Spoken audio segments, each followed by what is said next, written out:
రే మనం 15 ఏళ్ళు స్కూల్కి వెళ్తాం, 2 years ఇంటర్, మరో 4 ఏళ్ళు బీటెక్, ఆ పైన 2 ఏళ్ళు ఎంటెక్.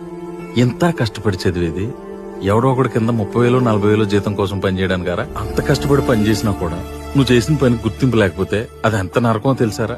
నేను నీకు చెప్పిందేంటి, నువ్వు చేసిందేంటి? అన్ని కరెక్షన్స్ అన్ని చేత కాకపోతే జాబ్ మానేసి ఇంట్లో కూర్చో, అంతేకన్నా ప్రాణం తోడం. అది పని చేసినట్టు అనిపించదురా, బానిసత్వంలా అనిపిస్తుంది. ముందు ఆ జాబ్ మానే అన్న ఎప్పుడు చూసినా బాధపడుతూ ఉంటావు. రే నాకు అనిపించదు ఏంట్రా జాబ్ మానేసి రెస్టారెంట్ పెట్టుకోవాలని. కానీ మధ్యతరగతి జీవితంలో బాధ్యతలనేవి ఆశల్ని ఆశయాల్ని తొక్కేస్తారా. అప్పుడప్పుడు రోడ్డు పక్కన బజ్జీలు అమ్ముకుని చూసిన ఆశ కలుగుతుందిరా. ఎందుకంటే ఆడు మనకంటే సంతోషంగా నచ్చినట్టు బతుకుతున్నాడని. చదువుకున్న మధ్యతరగతోడి జీవితం చాలా దారుణంరా. కన్న తల్లిదండ్రులకు సంతోషం ఉండదు. ఎందుకో తెలుసా? మనకంటే పక్కింటోడు ఎదురింటోడు ఎక్కువ డబ్బులు సంపాదిస్తున్నాడు. కట్టుకున్న పెళ్ళానికి సంతోషం ఉండదు, తను అడిగిన నగా నట్టరా కొనివ్వలేదని. కడుపును పుట్టిన పిల్లలకి సంతోషం ఉండదు, వాళ్ళు కోరుకున్న డబ్బు బైక్ ఇవ్వలేదని. వీళ్ళందరి సంతోషాలు తీర్చడానికి ఆడాడి సంతోషానికి ఎప్పుడు దూరంగానే ఉంటాడు.